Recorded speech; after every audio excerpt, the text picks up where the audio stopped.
So guys आज हम बात करेंगे माइक्रोसॉफ्ट एरर रिपोर्टिंग के ऊपर। जब भी हम वर्ड, एक्सेल, पावर पॉइंट कोई भी एप्लीकेशन मैक के अंदर ओपन कर रहे हैं तो हमारे को एरर आ रहा है कि माइक्रोसॉफ्ट एरर रिपोर्टिंग, और उसके अंदर लिखा हुआ आ रहा है सॉरी फॉर द इनकन्वीनियंस, और आपका जो है ऑफिस एप्स ओपन नहीं हो रहे हैं। तो गाइस इसके अंदर सिर्फ दो ही ट्रबल शूटिंग है, ज्यादा कुछ करने की जरूरत नहीं है। अभी मैंने यूट्यूब पे भी चेक किया है, मतलब इसके अंदर सिंगल या डबल एक से दो वीडियोज ही है, लेकिन वो भी क्या है पुराने ऑफिस के ऊपर बनी हुई है। तो पुराने ऑफिस का अभी से कोई लेना देना नहीं है। वो लिंक जो है वो वायरसेस कंटेन कर चुकी है या फिर वो लिंक अवेलेबल ही नहीं है, तो वहां से ही सॉल्व नहीं होगा। अभी देखिए इसमें सिर्फ दो ही ट्रबल शूटिंग है। पहला, या तो जो भी आप वर्ड एक्सेल ओपन कर रहे हैं ना उसका जो टेम्पलेट है वो करप्ट हो गया है, या फिर सेकंड रीजन रहता है कि आपका जो ऑफिस का जो कंटेनर्स फाइल है वो करप्ट हो गई है। दोनों को मैं इजीली स्टेप में बताता हूं कैसे सॉल्व करना है। तो गाइस सबसे पहले आपको जो है फाइंडर में अपन ऊपर जो गो पे क्लिक करते हैं, गो पे जाने के बाद आपको गो टू फोल्डर्स करके ऑप्शन मिलेगा। उसके अंदर अभी मैं यहाँ पे नीचे टाइप कर रहा हूँ, ये आप वहां पे टाइप कर दीजिए या फिर आपको डिस्क्रिप्शन में मिल जाएगा। अगर आपको पता है कैसे ओपन करना है तो इस पाथ को ओपन कर लीजिए। इस पाथ को ओपन करने के बाद तो आपको वहां मिलेगी normal.dotm करके, ठीक है, टेम्पलेट्स की फाइल होती है। अगर करप्ट हो जाती है तो इसको आप डिलीट कर सकते हैं। डिलीट करने के बाद एक बार मैक को रीस्टार्ट करके और फिर ओपन करके चेक कीजिएगा, हो जाएगा।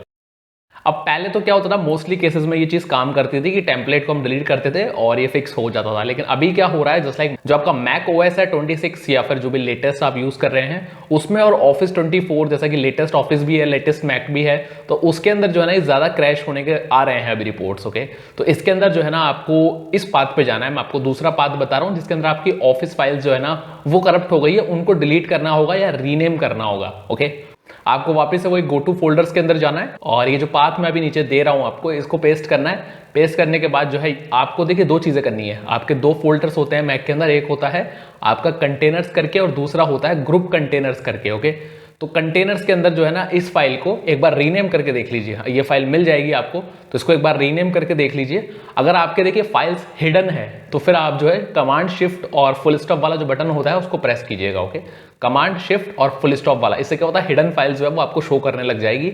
लेकिन ये तभी करना है जब हम मैकिंटोश या फिर हम कंप्यूटर के अंदर हैं। अब कुछ लोग ये बोल सकते हैं सर लाइब्रेरी वाले फोल्डर के अंदर जो है ये कंटेनर्स और ग्रुप कंटेनर्स नहीं मिल रहा है। तो देखिए लाइब्रेरी का जो फोल्डर होता है ना वो दो तरीके से होता है। एक आपके होता है सिस्टम फाइल्स के लिए और एक होता है ये ग्रुप कंटेनर्स की फाइल्स के लिए, ठीक है। तो दो लाइब्रेरी होती है, तो ध्यान रखिएगा। आप शायद हो सकता है आपके सिस्टम की फाइल्स वाली लाइब्रेरी में हो, उसमें नहीं जाना है हमको। ऊपर जो गो है उसमें गो टू फोल्डर्स पे ही पेस्ट करना है इसको, ठीक है। या तो कंटेनर्स या ग्रुप कंटेनर्स, या फिर आप डायरेक्टली पूरा पाथ ही मेंशन कर देंगे तो उससे भी ओपन हो जाएगा। तो गाइज अगर आपको देखिए सिंपली इसको सॉल्व करना है, गौरव भाई रीनेम वगैरह नहीं करना है हमको।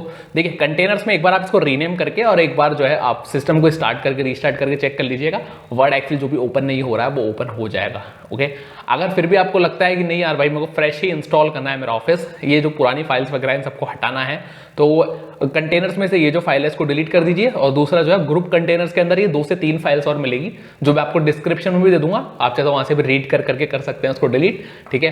तो उन सबको डिलीट कर दीजिए। डिलीट करने के बाद जो भी आपका ऑफिस एप्स है उन सबको मूव टू बिन कर दीजिए। मतलब जिनको नहीं पता है आप डायरेक्टली गो पे जाएंगे, गो के अंदर आपको कंप्यूटर या एप्लीकेशंस करके मिल जाएगा। एप्लीकेशंस के अंदर आप ऐप को सेलेक्ट कीजिए कंट्रोल से, राइट क्लिक करके या फिर ऊपर 3 डॉट्स पे क्लिक करके मूव टू बिन कर दीजिए उसको, ठीक है। मूव टू बिन करने के बाद एक आता है लाइसेंस रिमूवल टूल करके, डिस्क्रिप्शन में लिंक दे दूंगा तो आपको डायरेक्टली रीडायरेक्ट कर देगा वेब ब्राउजर के ऊपर, जो मैं अभी स्क्रीन पे दिखा रहा हूं।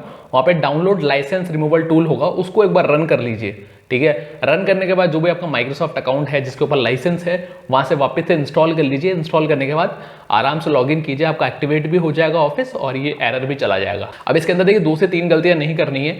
एक तो बिना ये जो मैंने ग्रुप कंटेनर्स वाली फाइल्स बताई है इसको डिलीट करे बिना रीइंस्टॉल करने का कोई फायदा नहीं है, ठीक है। तो डायरेक्टली रीइंस्टॉल मत कीजिएगा, पहले फाइल्स डिलीट कीजिएगा उसके बाद रीइंस्टॉल करना है। एक भी फाइल मत छोड़ दीजिएगा, नहीं तो फिर आइटम डज नॉट एग्जिस्ट करके मिल जाएगा, ठीक है। मतलब आप जब रीइंस्टॉल करेंगे तो आइटम डज नॉट एग्जिस्ट आ जाएगा। ऑल्सो इसमें जो भी एप्स है उनको एक बार फोर्स क्विट करके क्लोज कर दीजिएगा। फोर्स क्विट करने के बाद जो है आप डायरेक्टली अनइंस्टॉल कर सकते हैं। नहीं तो कभी कभार ऐसे आता है कि अनइंस्टॉल नहीं हो पा रहा है बिकॉज आपके फाइल ऑलरेडी ओपन है। तो मैक का आइकन जो होता है लेफ्ट साइड में ऊपर, उस पर क्लिक करके फोर्स क्विट पे जाके सारी जो भी एप्लीकेशंस है वर्ड एक्सेल उनको क्लोज कर दीजिएगा। देखिए जिनको बेसिक नहीं पता है मैं उनके लिए बोल रहा हूँ, जिन्हें मैक अभी लिया है तो बेसिक ये रहता है कि फोर्स क्विट करने के बाद आप डायरेक्टली उसको अनइंस्टॉल कर सकते हैं। ओके, तो अनइंस्टॉल कीजिएगा, फाइल्स को डिलीट कीजिएगा, फिर ये लाइसेंस रिमूवल टूल रन कीजिएगा, उसके बाद आपके अकाउंट पे जाके आप इंस्टॉल कर लीजिए, ठीक है। इंस्टॉल करने के बाद डायरेक्टली ओपन करेंगे तो वो अकाउंट ही पूछेगा आपसे कि कौन से अकाउंट पे लाइसेंस है, तो जस्ट उसी अकाउंट को लॉगिन कीजिएगा जिस पे लाइसेंस है, ठीक है, लॉगिन करते हैं आपका इशू रिजॉल्व हो जाएगा। ऑल्सो इसके अंदर ना तो आपको कोई दूसरा यूज़र बनाने की ज़रूरत है, ठीक है, जस्ट लाइक हम मैक के अंदर दूसरा यूज़र बना लेते हैं सेटिंग्स में जाके, उससे सॉल्व नहीं होगा। ये करप्ट हुई है फाइल्स, तो फाइल से सॉल्व होगा, यूज़र से सॉल्व नहीं होगा। ओके तो गाइज अगर इन फ्यूचर कोई और एरर वगैरह आता है तो उसको भी आप चेक कर सकते हैं। ओके तो मैं एक लिंक आपको प्रोवाइड कर रहा हूँ अभी डिस्क्रिप्शन में, ठीक है, इस लिंक पर क्लिक करेंगे, क्लिक करने के बाद मतलब एक पैच आएगा, 1 MB का भी नहीं होगा, उसको डाउनलोड कर लीजिए, जिससे कि आपका जो भी ऑटो अपडेट असिस्टेंट होता है ना उसको ये कंप्लीट कर देगा और जो भी ऑटो अपडेट से रिलेटेड इश्यूज हैं वो सॉल्व हो जाएंगे। कभी कभार ये जो रिपोर्टिंग वाला एरर आता है ये आपके ऑटो अपडेट की वजह से भी आता है। ओके तो ये 1 MB का टूल इंस्टॉल कर लीजिए, हो जाएगा आपका काम।